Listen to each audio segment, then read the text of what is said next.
प्रधानमन्त्री पुष्पकमल दाहाललाई विश्वासको मत दिने बारे छलफल गर्न नेपाली कांग्रेसको बैठक बस्दै।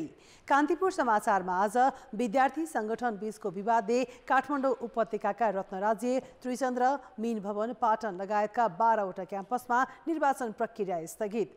स्थानीय सरकारको दोस्रो कार्यकालसम्म आइपुग्दा पनि उपप्रमुखले पाएको अधिकार कार्यान्वयनमा कठिनाई। अन्तर्राष्ट्रियमा भारतीय अर्थतन्त्र मजबुत रहेको प्रधानमन्त्री नरेन्द्र मोदीको दाबी र खेलकुदमा एसी मिलानका 41 वर्षीय ज़्लाटन इब्राहिमोभिच बने इटालियन लिग सिरियामा गोल गर्ने सबैभन्दा पाका खेलाडी। नमस्कार, अब मुख्य समाचार। 14 वर्षपछि सोभियु निर्वाचन आज 1000 भन्दा बढी क्याम्पसमा बिहान 8 बजेदेखि मतदान हुँदै निर्धक्क भएर भोट हाल्न विद्यार्थीलाई त्रिभुवन विश्वविद्यालयको आग्रह। संक्रमणकालीन न्याय सम्बन्धी विधेयक आज संसदमा पेश गर्ने तयारी। विधेयक छिटो पारित गर्न सत्ता साझेदार 10 दल एकमत। आयोजना ब्याङ्कमा सडकदेखि विमानस्थल बनाउने सम्मका 7000 भन्दा बढी प्रस्तावको थुप्रो। सूचीकृत आयोजना सक्न 79 खर्ब लाग्ने विज्ञ भन्छन्, छनौटमै त्रुटि।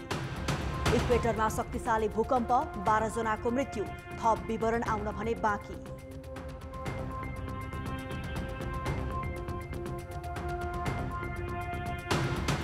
र म्यान्चेस्टर सिटी बर्नीलाई 6-0 हराउँदै एफए कपको सेमिफाइनलमा अर्लिङ हालान्डको ह्याट्रिक।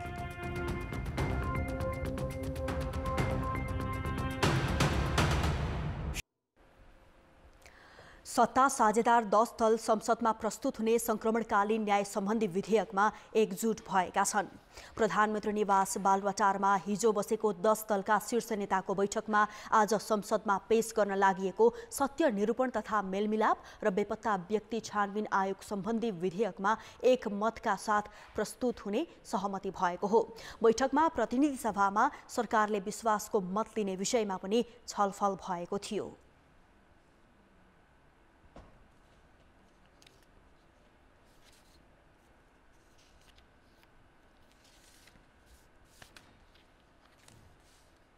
विश्वासको मतको बारेमा र भोलि संसदमा पेश हुने संक्रमणकालीन न्यायसँग सम्बन्धित विधेयक र संवैधानिक परिषदसँग सम्बन्धित विधेयक र संसदको नियमले जुन पेश हुँदैछ ती विधेयकहरूको बारेमा र विश्वासको मत लिने सन्दर्भमा त्यही दुईटा विषयमा छलफल भयो।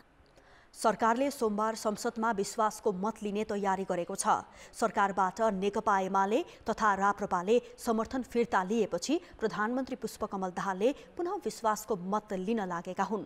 पुस 10 गते प्रधानमन्त्रीमा नियुक्त भएका दाहालले पुस 26 गते प्रतिनिधि सभाबाट विश्वासको मत लिएका थिए। राजनीतिक समीकरण फेरिएसँगै संसदमा प्रमुख प्रतिपक्षी दल कुन हो भन्ने विवाद सुरु भएको छ। फागुन 15मा सरकारबाट बाहिरिएको नेकपा एमाले आफू प्रमुख प्रतिपक्षी भएको भन्दै सोही अनुसार संसदमा सिट व्यवस्थापन गर्न सभामुख देवराज घिमिरेसँग माग गरेको छ। सभामुख घिमिरेले हिजो गरेको नेपाली कांग्रेस, नेकपा एमाले र माओवादी केन्द्रका मुख्य सचेतकहरूसँगको छलफलमा एमाले प्रमुख प्रतिपक्षको रूपमा सिट व्यवस्थापन गर्न माग गरेको हो। आफ्नो मागमा सभामुखले सकारात्मक जवाफ दिएको एमाले जनाएको छ। एमाले अब संसदमा हामी प्रमुख प्रतिपक्षको रूपमा छौँ, त्यही हिसाबले चाहिँ सिटको व्यवस्थापन हुनुपर्छ भन्ने हाम्रो माग रह्यो।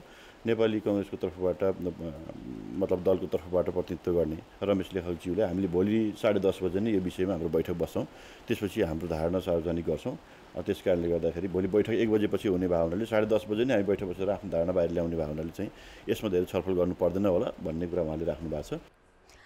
सभामुख र प्रमुख 3 दलका मुख्य सचेतकहरू बीचको छलफलमा संसदको काम कारबाहीलाई प्रभावकारी बनाउने विषयमा पनि कुरा भएको छ। जुन विधेयकहरू संघीय संसद कार्यालयमा सचिवालयमा दर्ता भएका छन् तिनलाई क्रमशः लैजाने भन्ने कुरा भएको छ।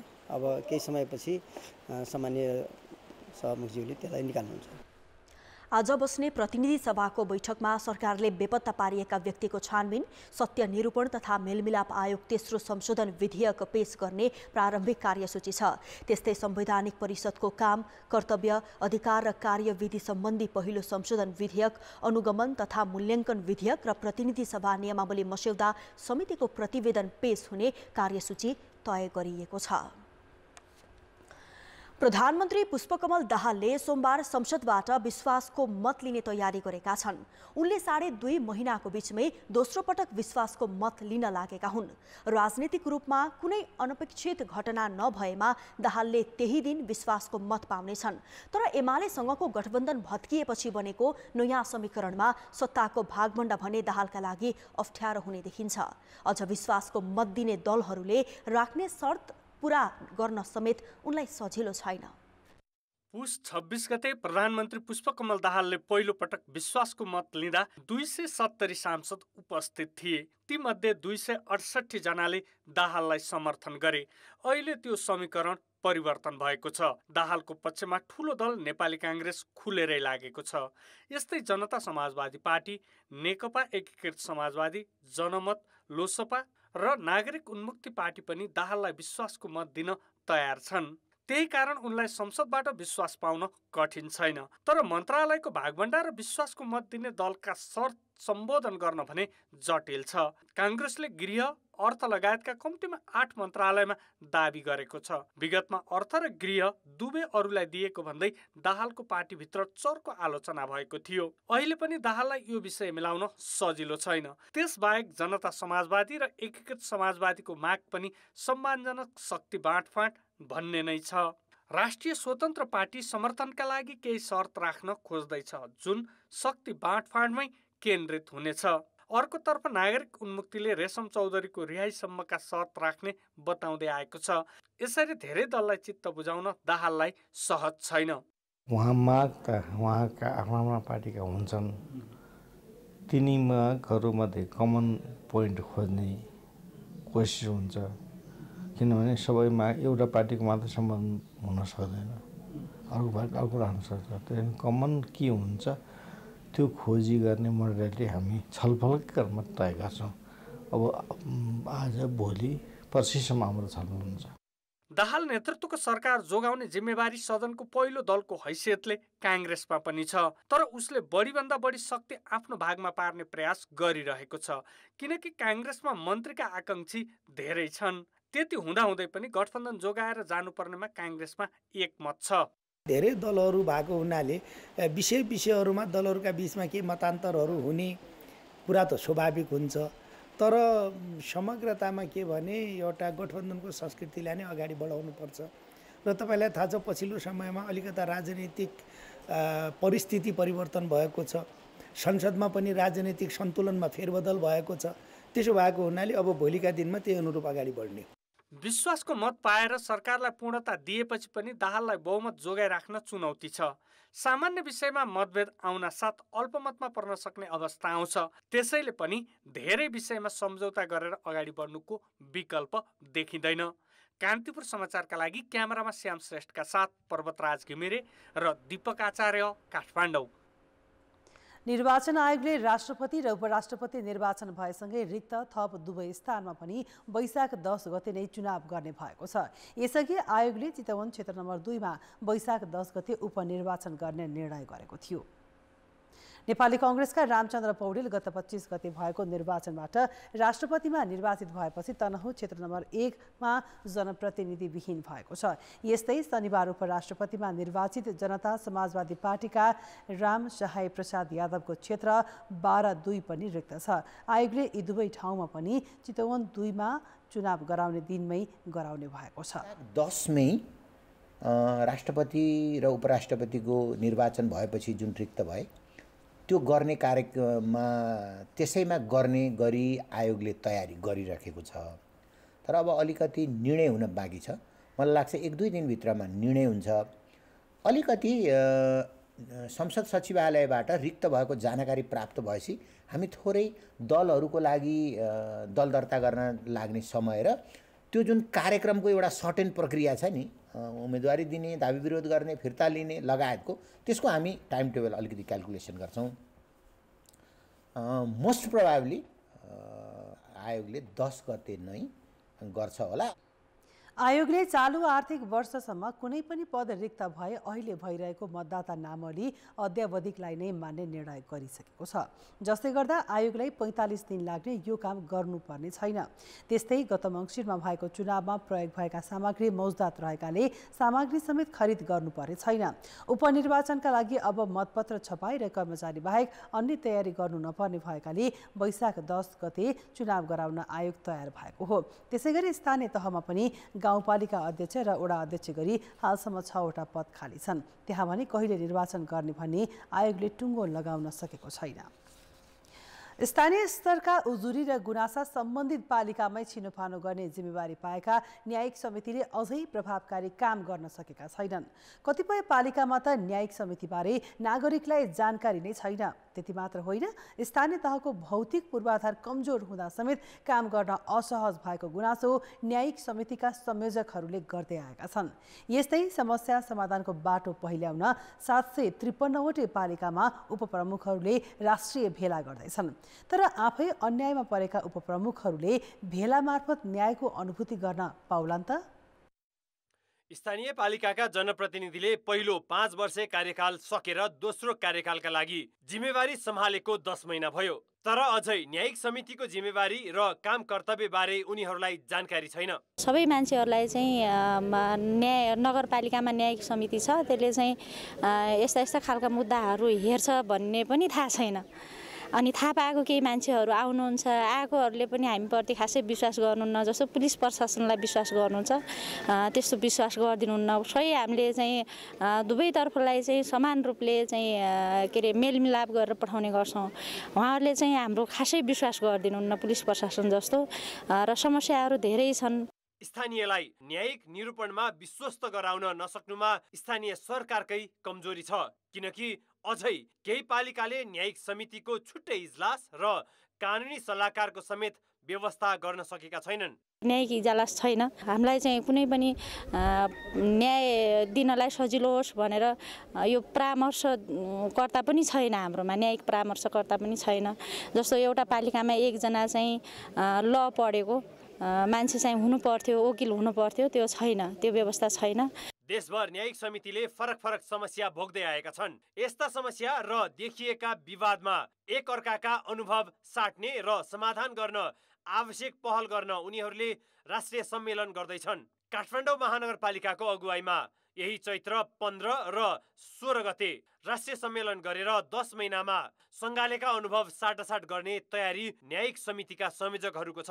क्याटेगोराइज गरेर पनि सोच्नु पर्ने पनि अवस्था आइसकेको छ। कति कुराहरू अधिकार हेर्दाखेरि लिस्ट तयार छ, तर महानगरसँग जोडिएकै छैन। र त्यस्ता कुराहरूलाई पनि भोइस यो चाहिँ एउटै कमन प्लेटफर्ममा आइसकेपछि कतिको अहिलेको समय सापेक्ष छ कि छैन भन्ने कुरा अहिले त हामीले आफ्नो पालिकाको मात्र कुरा गरिरहेका छौँ, तर एउटै ठाउँमा आएपछि छलफल हुन्छ यो विषयमा। त्यसको लागि पनि हामीले चाहिँ यो सम्मेलनले एउटा राम्रो सन्देश दिन्छ। कतिपय न्यायिक समितिका प्रमुखलाई नै समितिको काम कर्तव्य र अधिकारका विषयमा जानकारी नै छैन।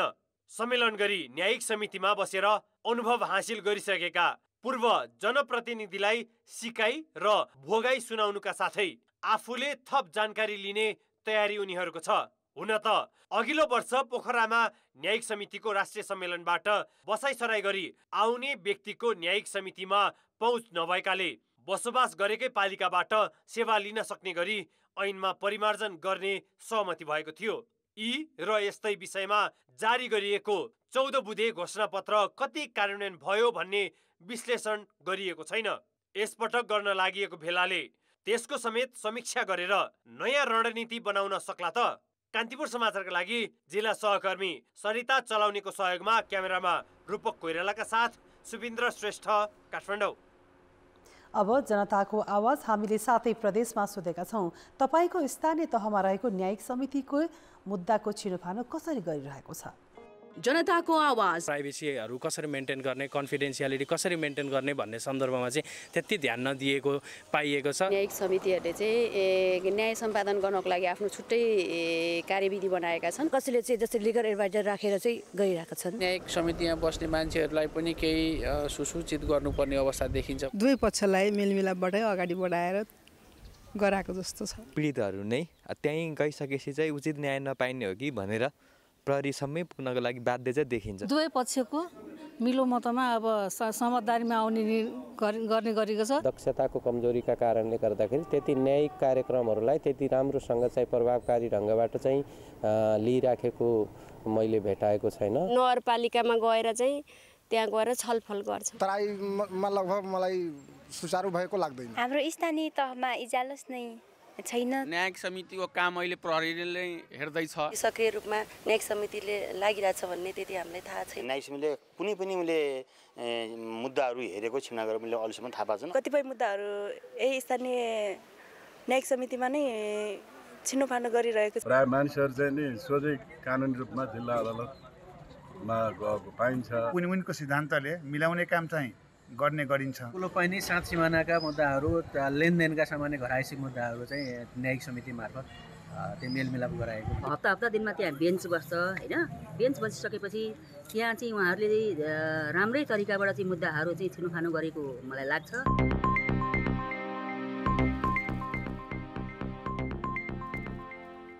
समाचार अझै बाँकी छन्। त्रिभुवन विश्वविद्यालय अन्तर्गतका आङ्गिक र सम्बन्धन प्राप्त क्याम्पसहरूमा आज स्वतन्त्र विद्यार्थी युनियनको निर्वाचन हुँदैछ। बिहान 8 बजेदेखि हुने निर्वाचनका लागि तयारी पूरा भएको त्रिवी विद्यार्थी कल्याण तथा खेलकुद निर्देशनालयले जनाएको छ। योग्य नेतृत्व चयन गर्न विवेक प्रयोग गरी निर्धक्क रूपमा मतदान गर्न विश्वविद्यालयले आग्रह गरेको छ।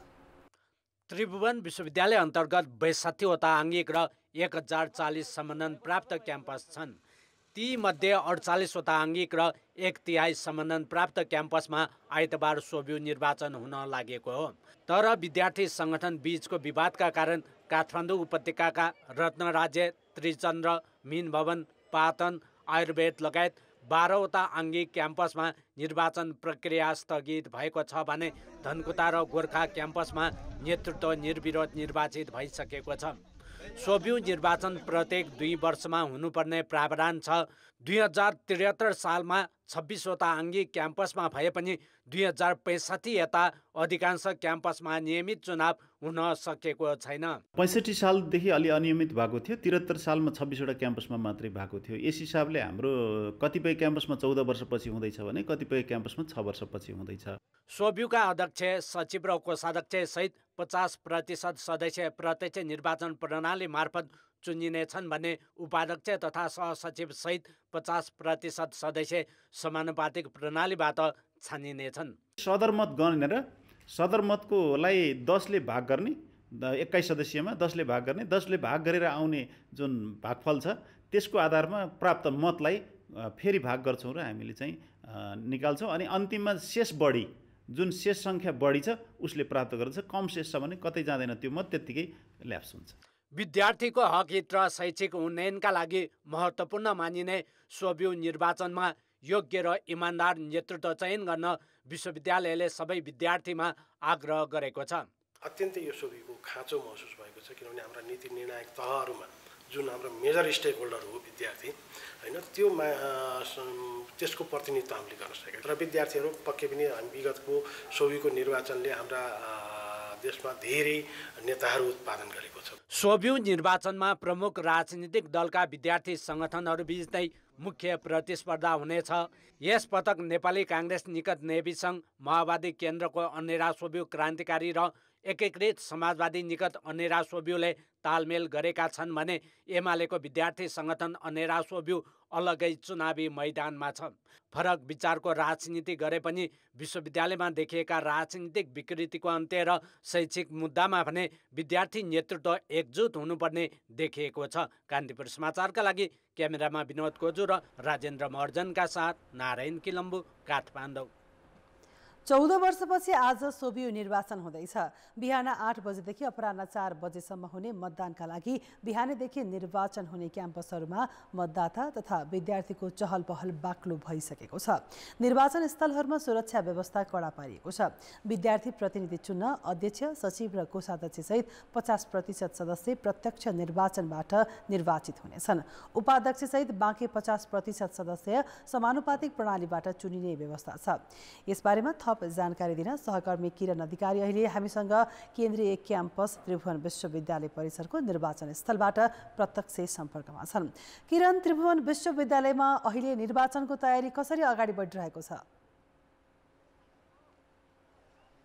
हजुर, यहाँ सबै तयारी पुरा भएको छ। अब 8 बजेदेखि चाहिँ निर्वाचन पद्धति सुरु हुने भनेर भन्नुभएको छ। हामी चाहिँ मतदान गर्ने स्थानमा हामी पुगेको थियौँ। यहाँ चाहिँ विद्युतीय प्रणालीद्वारा 12वटा विद्युतका मेसिनहरू राखिएको छ र बाहिर विद्युतीय मेसिनबाट चाहिँ कसरी मतदान गर्ने भनेर बाहिर चाहिँ 2वटा मेसिन जुन त्यहाँ विद्यार्थीहरूलाई चाहिँ जाँच गरेर चेक गरेर त्यहाँ चाहिँ उनीहरूलाई चाहिँ नमुना एउटा तयार पारेर यसरी भित्र गएर चाहिँ मतदान गर्नुहोला भनेर चाहिँ बाहिर 2वटा राखिएको छ। सम्पूर्ण तयारी यहाँ पुरा भएको छ र विद्यार्थीहरू यहाँ आउँदै हुनुहुन्छ र यो कुनै कुनै क्याम्पसहरूमा 14 वर्षदेखि पहिलो पटक हुन थालेको र कुनैमा चाहिँ 2073 सालपछि आज हुन थालेको कारणले गर्दाखेरि यहाँ 73 सालपछि आज विद्यार्थीहरू चाहिँ 3422 जना विद्यार्थीहरूको नामावली यहाँ तयार भएको छ र माहौल हेर्दाखेरि विद्यार्थीहरूले आफ्नो शैक्षिक अधिकारको कुराहरू आफ्नो सोभियु सचिवालयबाट चाहिँ उठ्ने भयो भनेर धेरै विद्यार्थीहरू यहाँ खुसी हुनुहुन्छ। श्रद्धाजी, किरण, धेरै क्याम्पसहरूमा राजनीतिक पार्टीका भातृ सङ्गठनहरू गठबन्धन बनाएरै चुनावी मैदानमा उत्रिरहेका छन्, त्यहाँको समीकरण कस्तो छ? यहाँ सबै पार्टीका जुन एउटा सहमति भएको थियो त्यही सहमति अनुसारले चाहिँ अघि हामीले जुन समाचार प्रसारण गऱ्यौँ अध्यक्ष सचिव कोषाध्यक्ष लगायत 50% चाहिँ प्रत्यक्ष निर्वाचन भनेर जुन हामीले भन्यौँ त्यही अनुसारले नै सम्पूर्ण क्याम्पसहरूमा चाहिँ तयार हो र यहाँ पनि त्यही अनुसारले नै मिलाएको भनेर हामीलाई चाहिँ जानकारी दिनुभएको छ र सबै पार्टी अन्तर्गतका विद्यार्थी सङ्गठनहरूको चाहिँ प्रतिनिधित्वहरू आउँदै गरेको कारणले गर्दाखेरि पुरा तयारी चाहिँ अहिले हामीले मतदान स्थलको पुरा तयारी गरे पनि व्यवस्थापनको लागि सम्पूर्ण पार्टी निकट विद्यार्थी सङ्गठनहरूसँग चाहिँ हामीले अन्तिम बैठक बसेर पुरा निर्णय हामीले चाहिँ गर्नेछौँ भनेर यहाँ मतदान स्थलमा खटिएका कर्मचारीहरूले हामीलाई जानकारी दिनुभएको छ। किरण, त्रिभुवनमा कति मतदाता छन्? एकजनाले कतिजनालाई भोट हाल्नुपर्छ र मतदान सकिएपछि गणना प्रक्रिया कसरी सुरु हुन्छ? कति बजेबाट सुरु हुन्छ? यहाँ मतदाता विद्यार्थीहरूको सङ्ख्या 3422 जना 3422 जना मतदाता विद्यार्थीहरू हुनुहुन्छ र यहाँ विद्युतीय प्रणाली भएको कारणले गर्दाखेरि 4 बजेसम्म समयावधि तोकिएको छ। अहिले 8 बजेदेखि विद्यार्थीहरू आउने क्रम सुरु हुन थालेको छ र 4 बजे मतदानको समय सकिसकेपछि विद्युतीय प्रणाली भएको कारणले गर्दाखेरि हामीलाई धेरै समय लाग्दैन भनेर यहाँ खटिनुभएका निर्वाचन अधिकृतहरूले जनाउनु भएको छ र माहौल हेर्ने हो भने विद्युतीय प्रणाली सुरु भएको कारणले गर्दाखेरिमा चाहिँ यहाँ धेरै छिटो नै हामीलाई 3 घण्टाभित्रमा हामी चाहिँ सम्पूर्ण मतदाताले दिएको मत परिणामको बारेमा हामीले चाहिँ जानकारी दिन सक्छौँ भनेर भन्नुभएको छ। हाम्रो धेरै लामो समय भनेको चाहिँ 3 घण्टा हुनेछ भनेर भन्नुभएको छ। त्यसैले मतदान समयावधि 4 बजेसम्मको सकिएपछि उहाँहरूले चाहिँ तयारी पहिलो एउटा तयारी गरिसकेपछि यति बजे हामीले चाहिँ निकाल्छौँ भनेर भन्नुभएको कारणले गर्दाखेरि अहिले नै यति बजे नै मत परिणाम निस्किन्छ भनेर चाहिँ भन्न सकिँदैन, किनभने 4 बजेको समय सकेपछि उहाँहरूको पहिलो बैठक बसेर समयावधि हामीले चाहिँ तयार पार्छौँ भनेर हामीलाई जानकारी दिनुभएको कारणले 4 बजेसम्म हामीले पर्खिनुपर्छ भन्ने देख्न सकिन्छ। हस् किरण, जानकारीका लागि धन्यवाद। उनी थिए हाम्रा संवाददाता किरण अधिकारी त्रिभुवन विश्वविद्यालयबाट। आज त्रिभुवन विश्वविद्यालय अन्तर्गतका आङ्गिक र सम्बोधन प्राप्त क्याम्पसहरूमा स्वतन्त्र विद्यार्थी युनियनको निर्वाचन हुँदैछ। बिहान 8 बजेदेखि हुने निर्वाचनका लागि तयारी पुरा भएको विषयमा जानकारी गराउँदै थिए। आज हुने सोभियु निर्वाचनको बारे थप जानकारी दिन विराटनगर स्थित हाम्रा संवाददाता महाप्रसाद अधिकारी यतिखेर प्रत्यक्ष सम्पर्कमा छन्। महाजी महेन्द्र मोरङ आदर्श बहुमुखी क्याम्पसमा हुन गइरहेको सोभियो निर्वाचनको तयारी के कस्तो छ?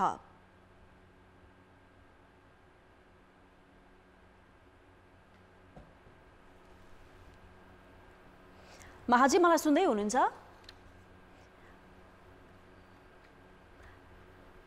महाजी महेन्द्र मोरङ आदर्श बहुमुखी क्याम्पसमा हुन गइरहेको सोभियो निर्वाचनको तयारी के कस्तो छ?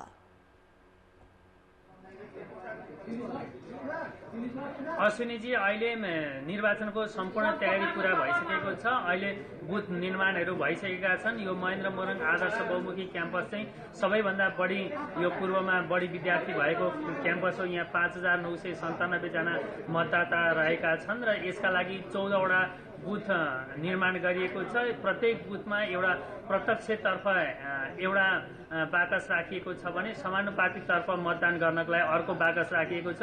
किनकि यसमा चाहिँ अब नेपाल विद्यार्थी सङ्घ, अन्य राष्ट्र व्यू, एमाले निकट अन्य राष्ट्र व्यू, त्यसपछि नेकपा एकीकृत समाजवादी निकट अन्य राष्ट्र व्यू, त्यसपछि नेकपा माओवादी केन्द्र निकट अखिल क्रान्तिकारी, जसपा निकट विद्यार्थी सङ्गठन लगायत प्राय 10 वटा विद्यार्थी सङ्गठनले चाहिँ यो निर्वाचनमा भाग लिएका छन्।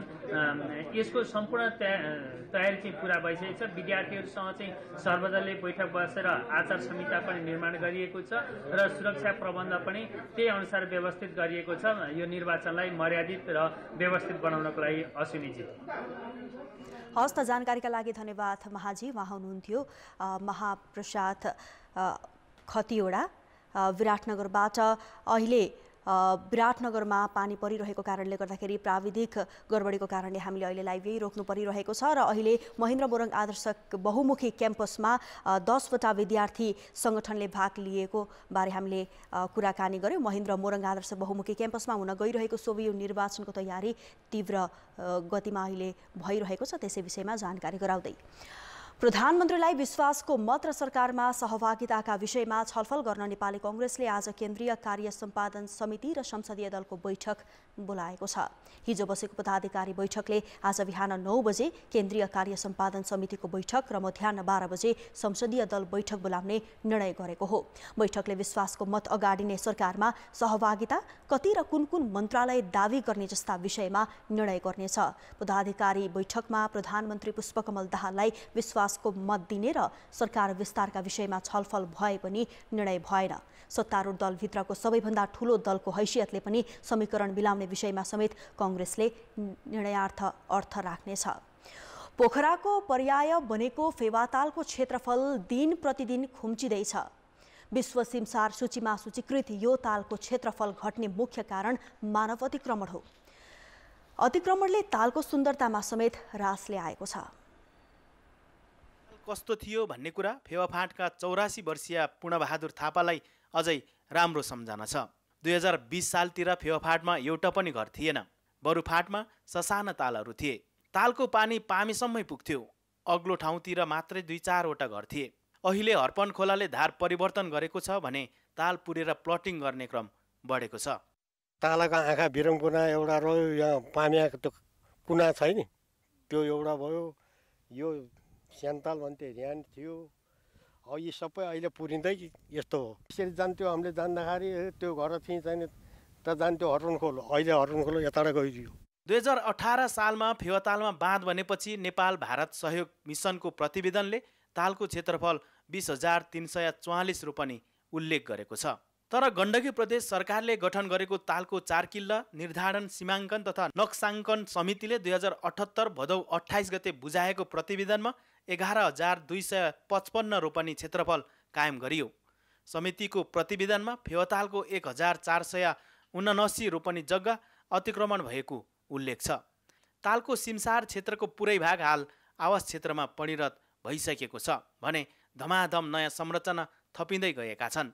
फेवातालको जग्गामध्ये 8,700 रोपनी पानीले ढाकिएको र 2,500 रोपनीभन्दा बढी क्षेत्रफल व्यक्ति तथा सरकारका नाममा र दर्ता छुटेको गरी फेवातालको कायम गर्नुपर्ने प्रतिवेदनमा उल्लेख छ।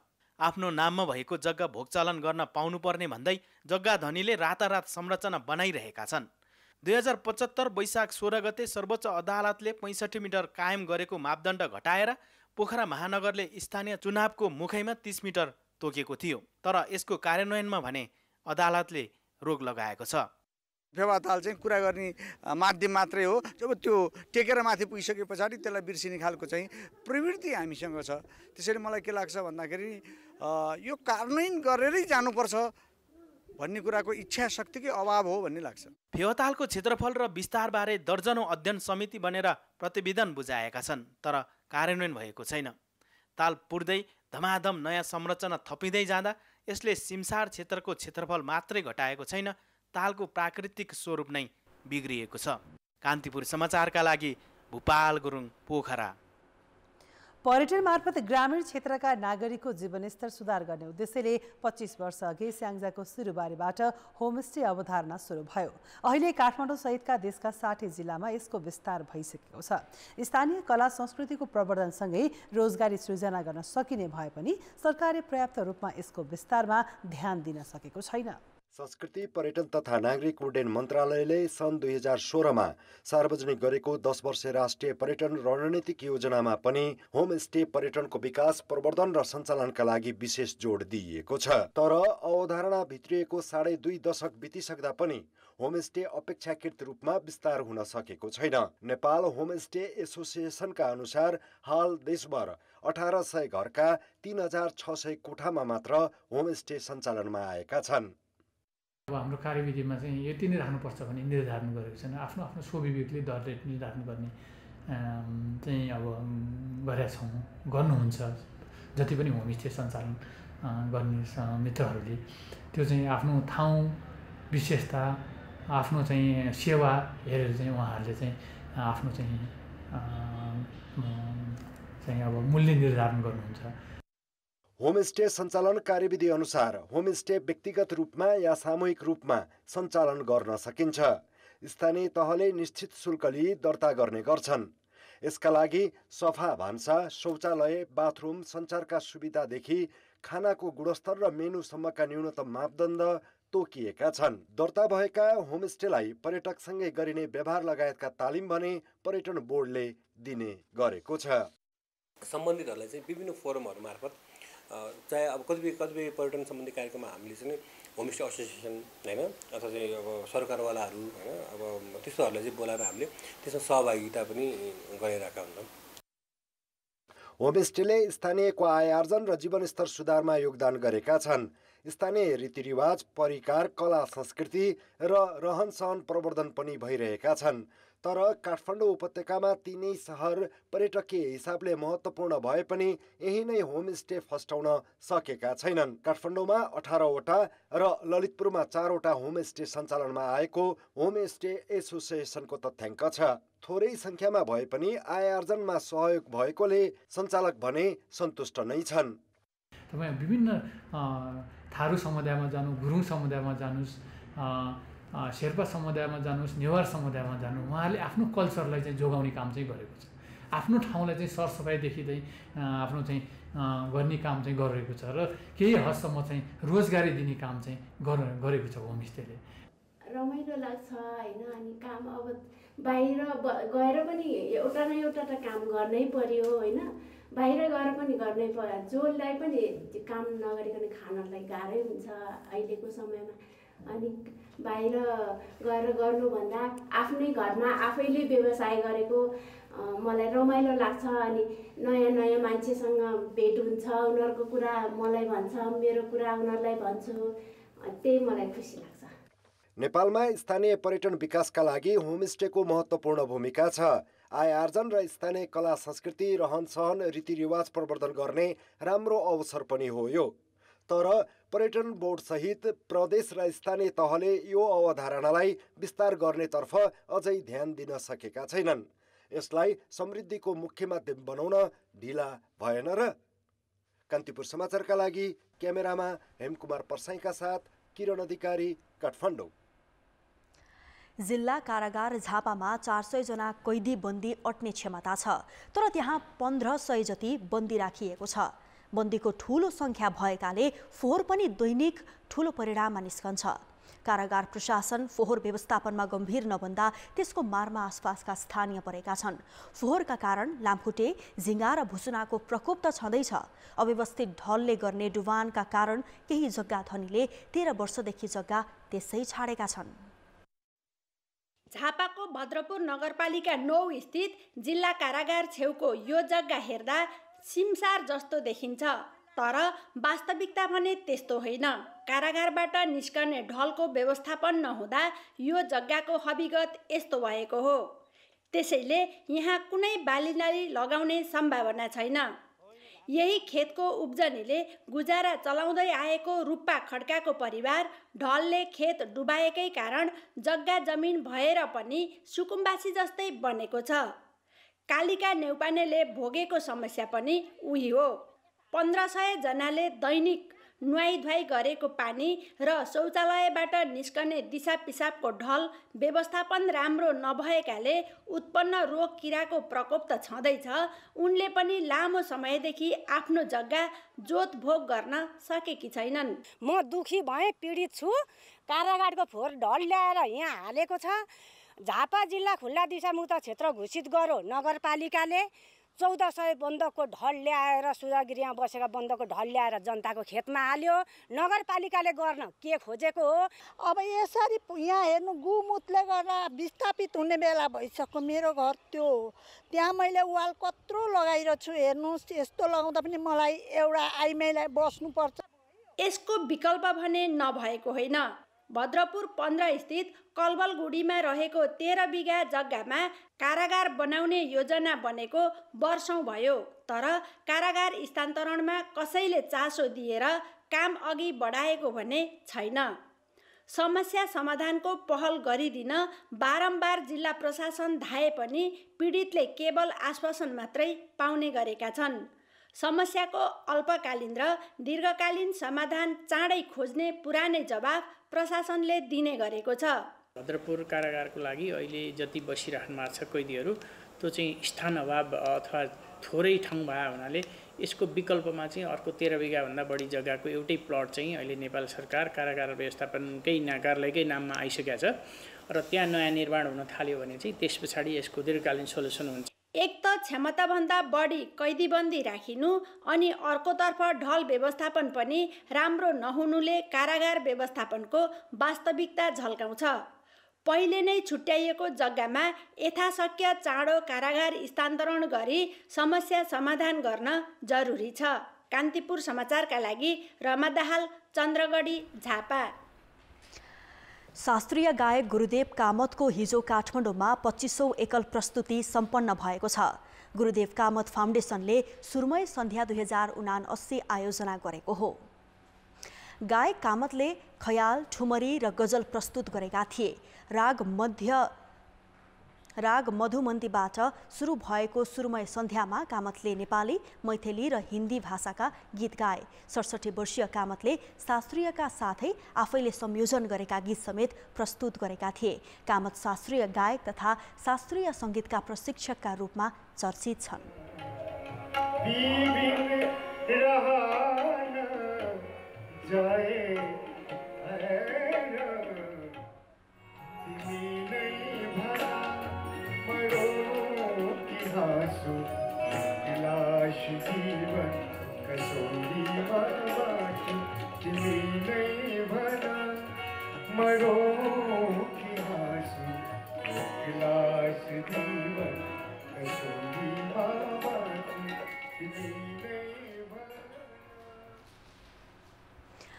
हिमाली ब्वाँसोले याक र चौरीलाई मार्न थालेपछि दोलखाको बेदिङ र लप्चीका पशुपालक किसान चिन्तित भएका छन्।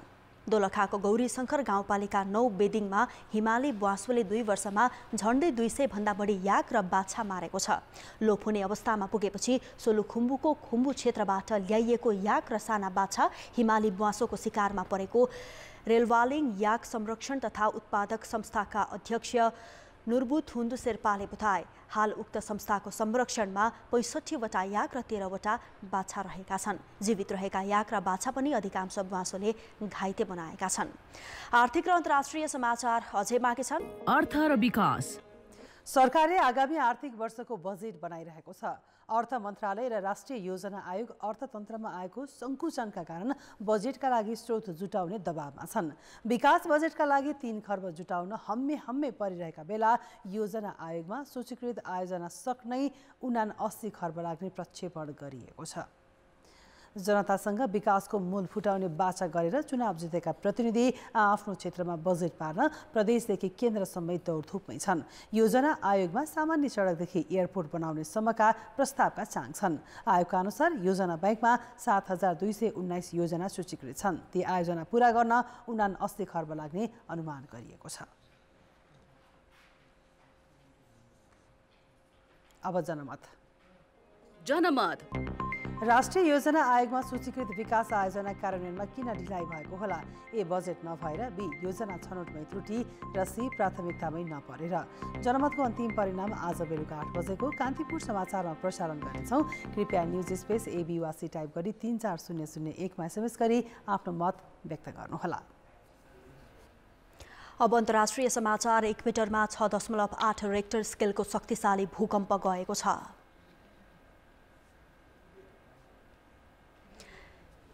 यस सम्बन्धी समाचार हामी आगामी बुलेटिनमा प्रसारण गर्नेछौँ। कान्तिपुर समाचार अहिलेलाई सकियो। कान्तिपुर टेलिभिजन हेर्दै गर्नुहोला। नमस्ते।